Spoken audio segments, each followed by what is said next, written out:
Hey, yo! A little bit loud there. Hey, we just got a brand new patch. New things have happened. I'm gonna try to go over a little bit of the changes of what happened. Thanos has got hit. Leech has gotten hit. So, but I don't know if it's necessarily a good or a bad thing. I just heard the patch notes and then I went onto the Discord and read some of the patch notes. And my client just updated, so we're gonna go ahead and take a look at what is brand new with Marvel Snap. I'm kind of excited, kind of not. We'll just see how it goes. So right now, what we're seeing, custom card unlocked. You can now customize a card with borders and splits. Let's go make your custom card. So I haven't even done this. We're witnessing it right now. What's happening? Okay. Yeah.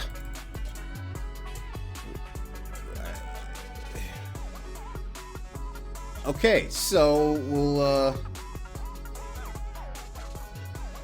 we're gonna wait here, and hopefully we'll get this working. Okay, we made it back. We are back. So I'm gonna click on my Ravonna Renslayer here to make a custom card. Custom, right? Yeah, you see my little thing pop up here. Choose your own variant border and split combination. Oh, all right. Let's check it out. So this is the one I split the most. Okay. We'll click on this. We got the uncommon, the rare. So even if with the board, like even then, it's still, even with the green border, as you can see, the animation is still on there. So that's pretty cool. Do I have any foils? I don't have anything with Ravonna. I might have to choose a different card, but that's pretty cool.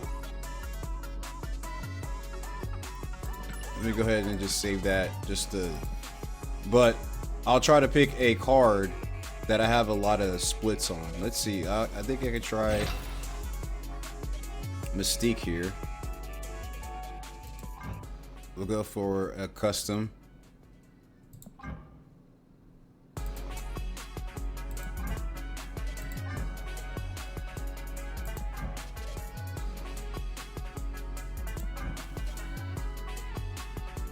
I only got a blue crackle. Okay, we'll discard that. What do I have which one do I have a split on? I think, let's see here. Maybe, I think I know for a fact that it's the one I got a lot of is She-Hulk. All right. So let's check. I don't have too much. Oops. Not now. I still like the background of that. It's still fire.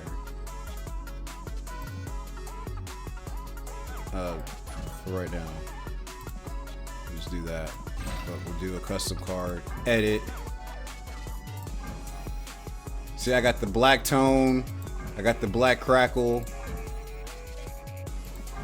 Let's do black on black here.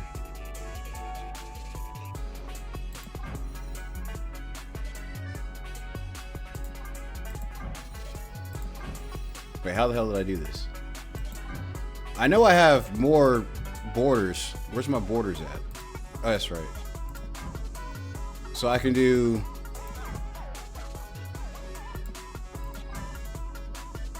I'll do that. we'll go for the Black Crackle.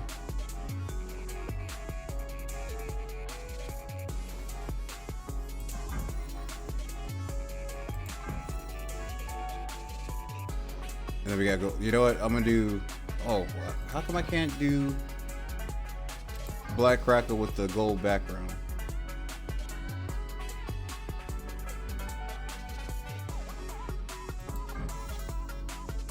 Oh, that sucks. Okay, so you can't do a gold crackle with the, or my Black Crackle with the gold background. So that's kind of a little bit lame, but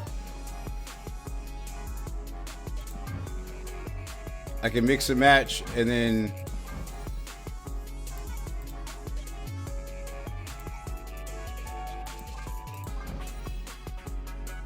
go ahead and use any of the borders that I want to use.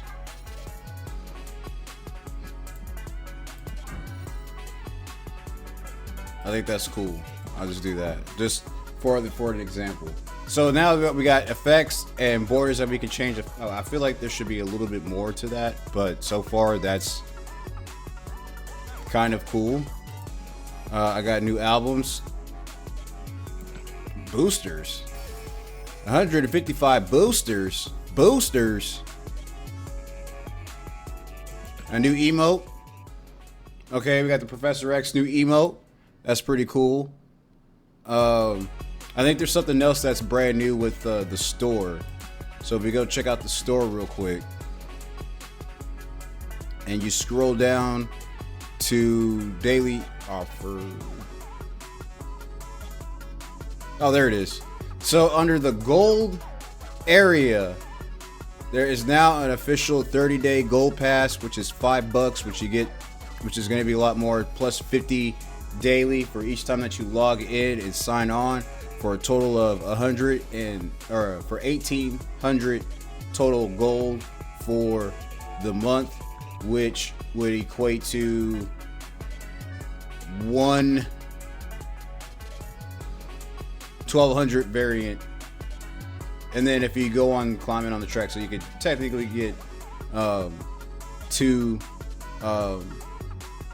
premium variants, or 700 sports variants, or like Dan Hip, stuff like that, the ones that cost like 700. So, and hopefully we'll see more gold packages that are not monetized like this, that will actually get, you know, that we can exchange for gold and have gold make a little bit more sense in here. So I'm gonna go with one of the changes that I don't really like to truly care about. That we got cable. Cable is now back to a 2-3. So that's a big change, I guess. It didn't make any sense for cable to be remotely anywhere to be 3 cost. That was like a questionable change. And also Mantis is now a 2-2. Mantis has gotten changed, which again, nobody really truly cared about. But hey, look, Mantis is brand. They changed her. So now, if an opponent played any cards here this turn, copy one of them into your hand. So if you're able to guess where they played at, instead of getting one like that card, and if they played multiple, you get one of those cards that have been placed on the field, which is pretty decent. I'm getting ahead of myself. Yondu has gotten a change as well, which now, instead of getting the top card of your deck, it destroys the lowest cost card in your opponent's deck. So it could knock out Zabus,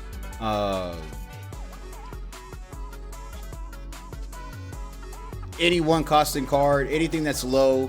If they got like a big body deck, then anything like Ebony Maw and stuff like that will be taken out if they haven't drawn that card, if they're playing a Sauron Taskmaster type of deck.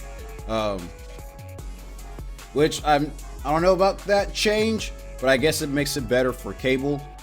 So that's pretty interesting.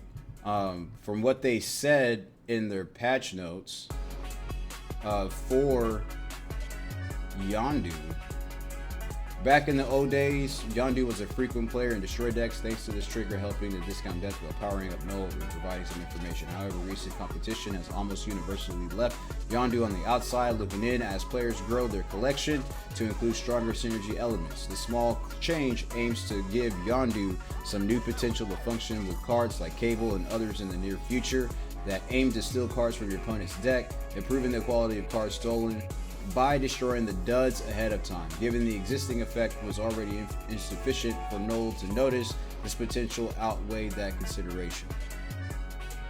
That is the words from Second Dinner. I think with this change, we're not going to see like insanely huge nulls at the end of the game. So that's pretty, I think that fares pretty well. The change to Yondu is pretty immaculate. They also changed M'Baku, but honestly, nobody really cares about M'Baku. It's just at the end of the game, this jumps from your deck to your lowest power location. That is a full, so instead of jumping at a random location, it jumps at to what you have the least power to. Again, maybe this will work well with Cerebro 2. Lockout with Storm and Goose and stuff like that, so maybe that can help that lane or whatever. Yeah, it's whatever, man.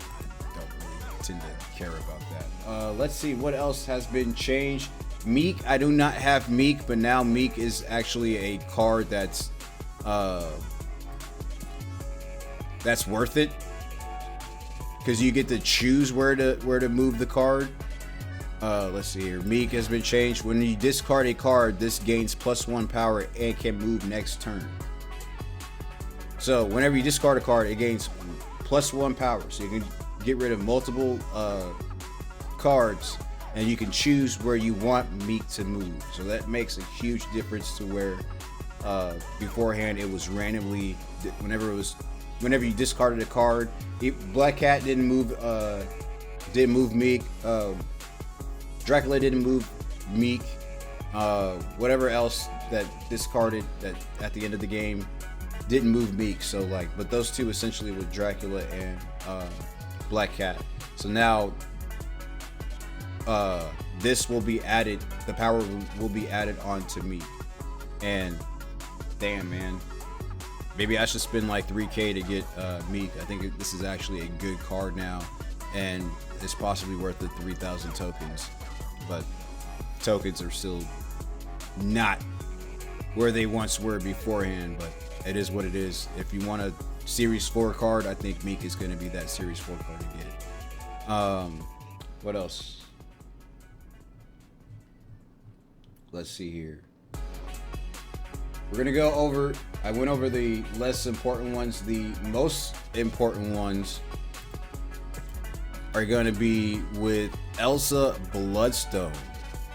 Elsa is actually, I take that back, it's not a 2-cost anymore. Elsa Bloodstone is now a 3-cost card. Where is she? Elsa. There she is. Boom. Elsa Bloodstone. Each card you play to fill your side of a location gains +2 power. This is a monumental buff that they gave to Elsa. Now she works with Beast. Beast will work. Spider-Man will work. So if you move the card out of the way, she will work with that. And she's back to being a global effect, making move and whatever else a lot better. She is what she was when she was a season pass card before they just decided to like completely fuck her up. But being at a 3-cost, if she would have stayed at a 2-cost, she would have been broken again. But with being a 3/3, I think this is a pretty decent play line for her for being a 3-costing card. So it's fair for her to get her global effect, but like knock up her costing, her energy up.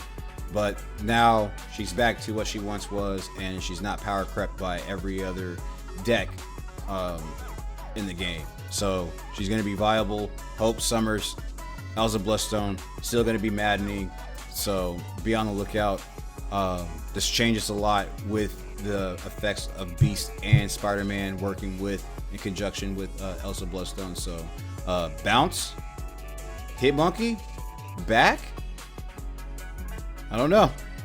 We'll see. I'm really excited about Elsa Bloodstone being what she once was, because at first she was completely broken, and then they just nerfed the ever-living dog shit out of her, and everything else power crept.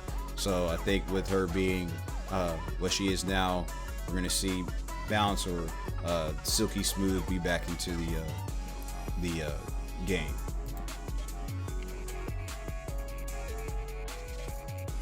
And I know I talked about this before with Thanos. Thanos being like one of the strongest types of cards in the game.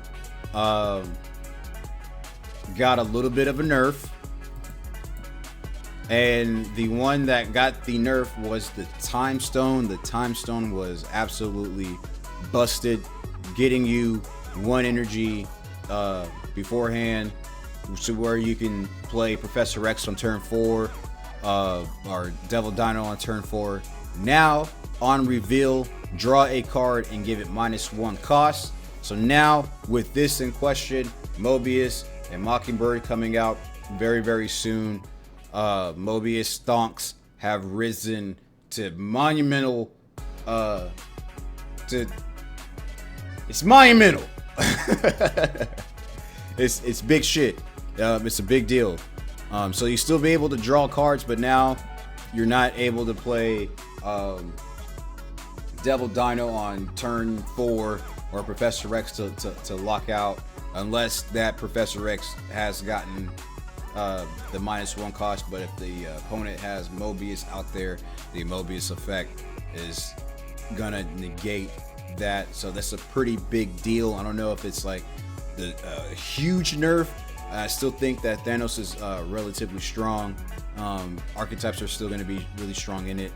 But yeah, Time Stone nerfed. Mind Stone still like the best kind of stone in the game, and followed up with Reality Stone. But we'll see. Thanos is still strong, but I'm just glad that the Power Stone is not what it was. I mean, I'm sorry, the Time Stone is not what it was. And last but not least, has been a card that I didn't have a problem with, honestly, but everybody else kind of had a problem with. And I don't know if it's necessarily a nerf or not. Leech, everyone's favorite card. I'm a Leech enjoyer. The old ability was that the start of turn 6, remove all abilities from the opponent's hand. So if it was ongoing or on reveal, it just removed the text from the opponent's hand. Now it's back to an on reveal.